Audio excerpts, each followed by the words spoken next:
Stuart from Clibbery Walks, and I'm just doing a brief review of my tent. I bought this tent in October last year, used it through the winter on several camps when we were allowed to go out, and I've just lived in it for a week along the parts of the Great Glen Way in Scotland. I think it's an absolutely excellent tent. It is the Fjallraven Abisko 1 Lite. You'll notice that it is a similar design to the Hilleberg Acto, but I think this tent offers several advantages over the Acto. Firstly, the spars on the end of the tent, these here, are removed when you pack the tent away. There's one central large hoop which gives you plenty of height inside, and you can actually tune the space inside, and I'll talk to you about that in a minute. Very well ventilated, with ventilation panels to the front and rear, and a ventilation panel just up under this little protective hat. The tent itself has a trail weight of around 1.2 kilograms. Very high quality fittings. I'm using different pegs to the standards. The standards are a V peg. The pegs that I'm using are made by a company called Oderland. They're available through Amazon. Absolutely excellent. They've had some sort of hammer this week. None of them have bent. I've made a change to the back of the tent, to the guy line arrangements. When it comes to you, it has 3 guy lines. I've actually copied the configuration suggested by Hilleberg with their Acto. The benefit, one of the key benefits to this tent over the Acto is price. I think I paid £440 for this tent in October 2020, and I bought it from raymears.com. This is the sand colour, and it blends in so perfectly with British woodland and moorland. It's very, very stealthy. You'll see the skirt descends all the way to the ground, and the darker panels at the bottom are actually reinforced, so it's much stronger at the bottom. It's a true 4-season tent, though I haven't had the opportunity to use it in snow. It is perfectly capable of dealing with the with snowy conditions. You'll notice that the central pole has a fox foot where you can put 2 poles into that sleeve to make it much stronger in the wind. You have to buy the second pole as an accessory. All the guy lines are light reflective with very good quality hardware. The tent itself is supplied with repair patches for all of the fabrics on the tent, and the patches are about 300mm squared, about a foot squared. You also get a needle and thread with it. You get a tube of seam sealant, so you can effect temporary in the field repairs. You get a spare main pole section. All in a nice, it's a really nice package. You also get, you know, sort of a really nice tent bag which has a flared entry, so it's very easy to put the tent away. I've been nothing but solidly impressed with this tent, and in the last week we have used it, or I've used it, in some absolutely brutal conditions. So if you check out my video of the section hike of the Great Glen Way, you'll see what sort of conditions this tent has been used in. Now, when I bought the tent, I did a lot of research, and it was suggested that the stitching along the seams here would expand when it got wet and would prevent any leakage inside the tent. The second time I used the tent was in heavy rain in December 2020 and it leaked.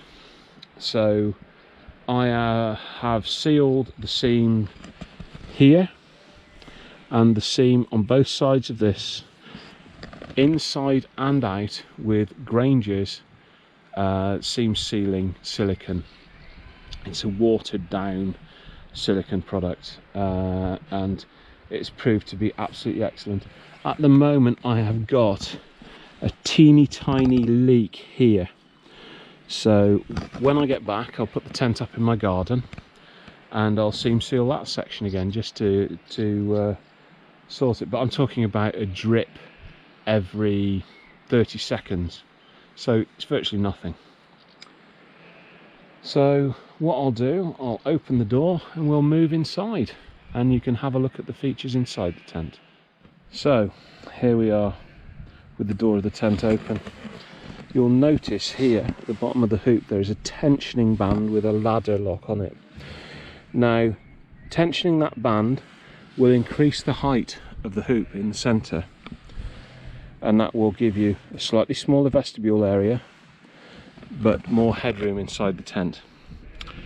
Now, the other day we were stuck in the tent for a long time because it was raining, and I chose to leave the tension all the way off there, which made the vestibule about 6 to 8 inches wider, which gave me lots and lots of space to store my kit throughout the storm.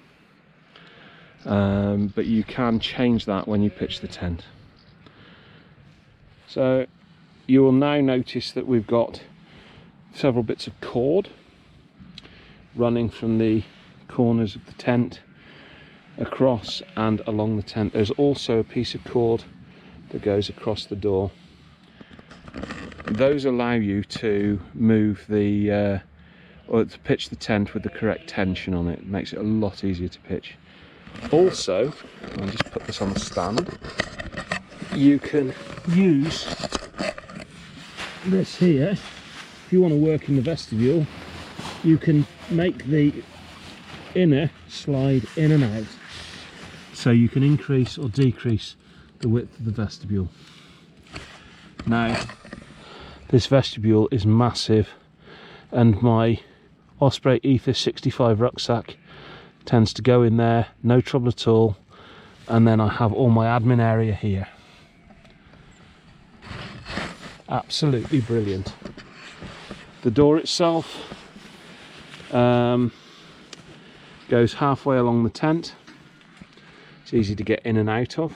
I tend to sleep, if I can, with my head next to the door here, so I can have the door partially unzipped with just the mesh. It's a very fine mesh there on the door in place, so I can keep the midges and mosquitoes out but still have plenty of ventilation.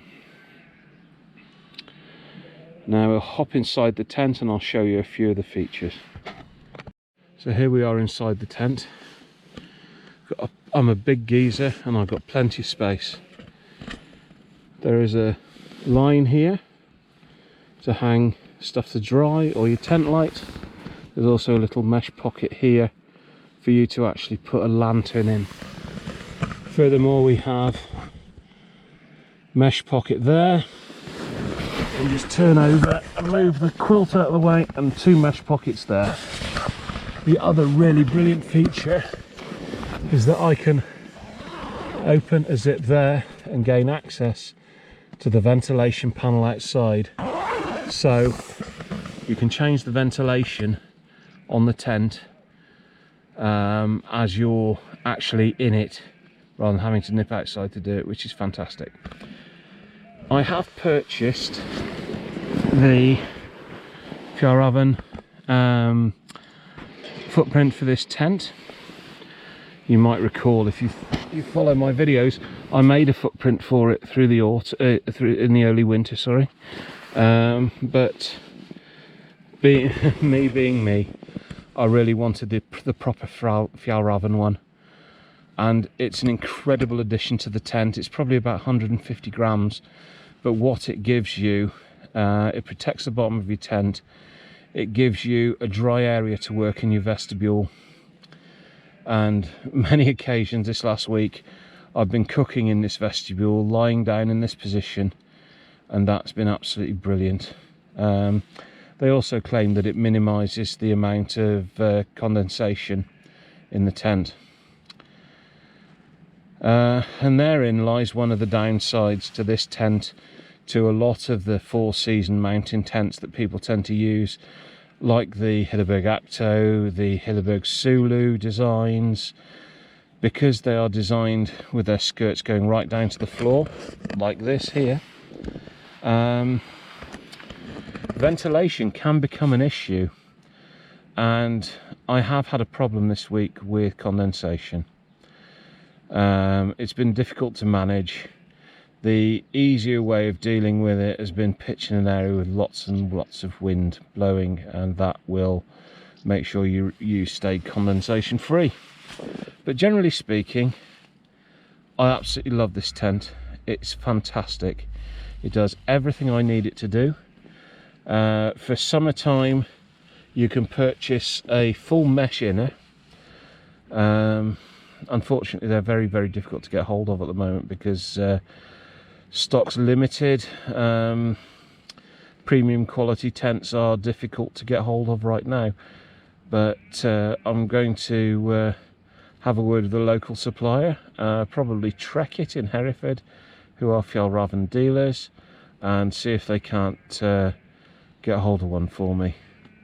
And then the only other thing I'd like to buy is an additional pole, and this tent is set up for every sort of condition that I would ever want to use it.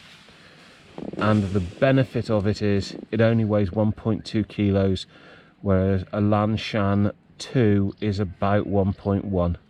Now I know the space inside here isn't as big as a Lanshan 2, but this will stand up to really nasty weather when the Lanshan owners will be going home with their tent in pieces. Thanks very much for watching, and if you enjoyed the video, it'd be really nice if you could click like, possibly subscribe. It's up to you. I'm not really in this for the subs. I'm more it's a good record of my adventures over the years, so if you want to see a bit more of this kind of thing, check the channel out, and I'll catch you again. Thanks very much. Stuart signing off from Clibbery Walks. Bye.